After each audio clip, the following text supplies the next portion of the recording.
I remember how, what was it? Is it 16 years ago? 16 years ago almost?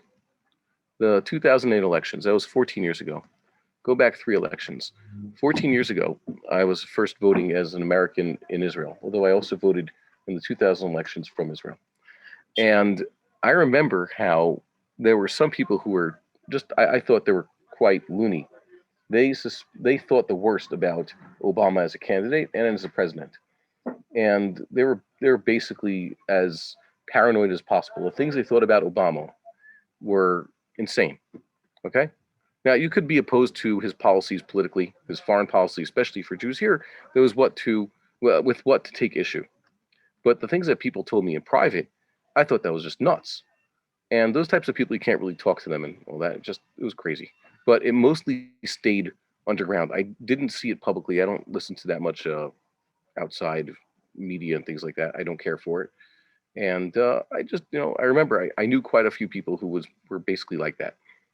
But then in 2016, when the results of the election came in, I remember that very morning, because people around here were asking me, knew what's going on in America. They asked me because I'm the American. I was following it, and I heard that the same mishigas, the insanities that people kept quiet about Obama, those types of things.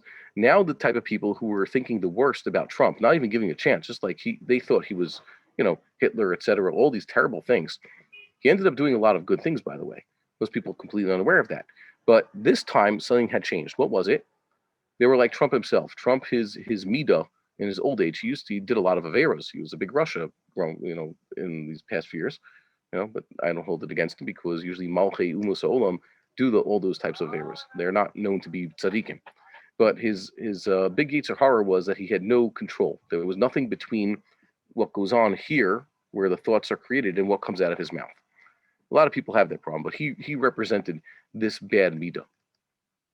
But then again, the people who didn't like him also had that. The most craziest things, the most paranoid things that people thought about him, they just said. But not only that, was all out in the open. They called it Trump derangement syndrome. And I saw that with, like I said, the Obama people. People had Obama derangement syndrome, but it wasn't as bad because they kept it to themselves. They always told me in private. It wasn't saying I seen broadcasted a lot. And now I seen it just today. Looking around, I'm getting a feeling that's happening here in Israel to the most recent boogeyman of these elections, Ben Gvir. I don't know why. I think it's just crazy. But the craziest ideas that people have about someone who's just basically entering office, about all the crazy things he's going to do and that he's capable of doing, give the man a chance already. And all these, I'm surprised by how paranoid Jews can be and how shameless people can be, or uncontrolled or unrestrained they could be about saying the utter nonsense that comes into their heads. Okay, we should just chill out a little bit. We would like to encourage our viewers to share these videos with friends and send in your responses. If you would like to obtain Birkon Nusach Eretz Yisrael or invite the rabbi for a speaking engagement, please email us at office@machonshilo.org.